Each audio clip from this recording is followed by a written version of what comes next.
Student, save education, ये जो जितने आपने उठाए हैं,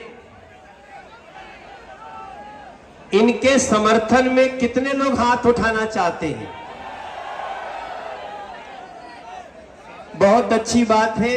मनोज भैया आएंगे, मनोज भैया आएंगे। मेरे पास 4-5 दिन पहले कुछ लोग यहाँ से गए, 150-200 लोग। देखो, मैं आप सबसे एक प्रार्थना करना चाहता हूँ।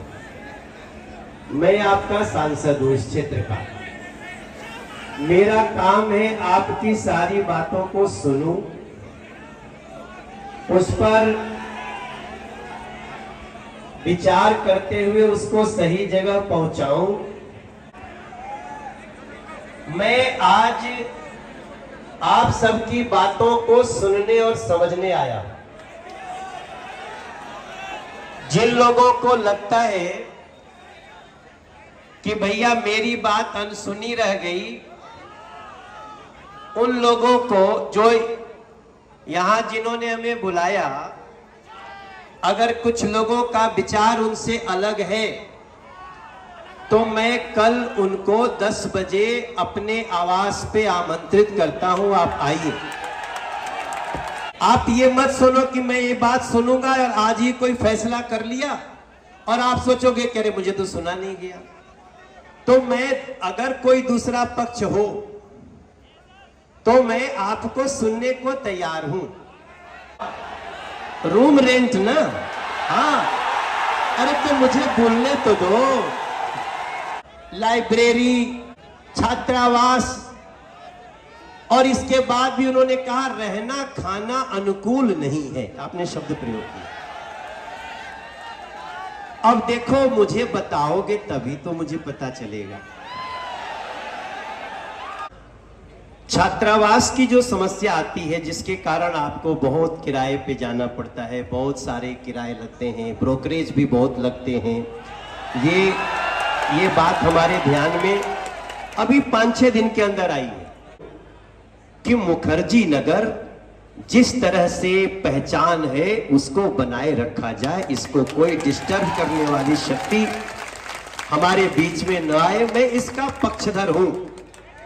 दुनिया सुन ले, खूब अच्छे से सुन ले कि मैं चाहता हूं कि मुखर्जी नगर हर हाल में बचे भी, सजे भी, और जो समस्याएं हैं उनको दूर भी किया जाए। समस्याएं दोनों तरफ की दूर होनी चाहिए।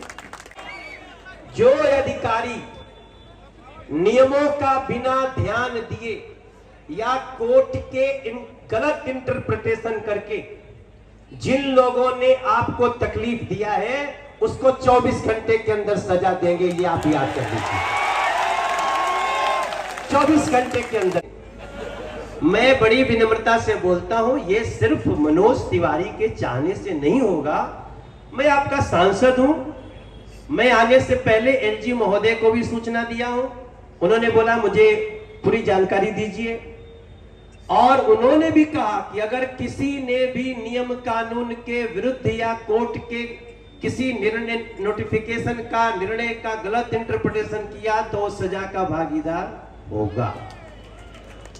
देखो, CSET यहीं से शुरू हुआ था। मुझे अखिल जी ने याद दिलाया, अखिल मूर्ति जी ने, और मुझे 2 घंटे में समझ में आया कि CSET की व्यवस्था गलत है, इसको चेंज करना चाहिए। और आपको बताऊं आज, और जब मैं यही बात प्राइम मिनिस्टर सर को समझाया कि सर ये 200 का नहीं, ये 2 से 4 करोड़ हर साल लोग इसमें एस्पिरेंट बैठते हैं, तब जाकर के उनके फैसले होते हैं। 1000 लोग चुने जाते हैं, 1200 लोग चुने जाते हैं चाहिए। और मेरी बात को 1 मिनट में प्राइम मिनिस्टर सर ने समझा, और जो आपने कहा था उसको हम लोगों ने ठीक किया। अब रही बात दूसरी, आने के बाद रूम रेंट की बात आई, रेगुलराइजेशन की बात आई, छात्रों की परेशानियों की बात आई।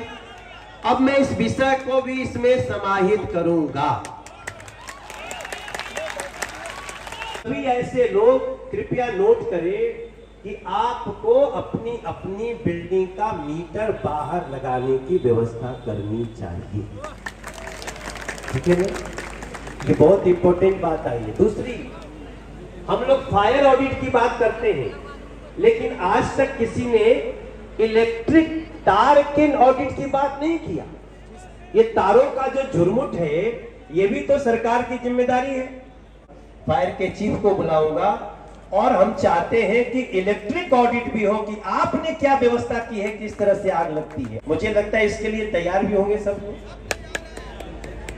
जो कोचिंग सील हो चुका है उसको हम यथाशीघ्र खुलवा करके आपकी तारीखें करना चाहते हैं, क्योंकि जब हम फायर ऑडिट, आप कृष्णपर जी बहुत बड़े आदमी हो, इन्होंने एक लाइब्रेरी की बात करी मेरे द्वारा। अब देखो इसमें थोड़ा मुझे वर्कआउट कर लेने दीजिए। और निश्चित रूप से कहते हैं ना कि कौन कहता है आसमां में सुराख नहीं हो सकता, एक पत्थर तो तबीयत से उछालो यारो। आपने कान में बात दी है, हम इसका निदान करने के लिए पूरा जी जान लगा देंगे और मेरा विश्वास कहता है हम सफल होंगे। सबको हम कुछ राहत करवा के ही आपके सामने फिर मिलेंगे, ये भी आपको बताते हैं। हम कहीं जाने वाले तो है नहीं।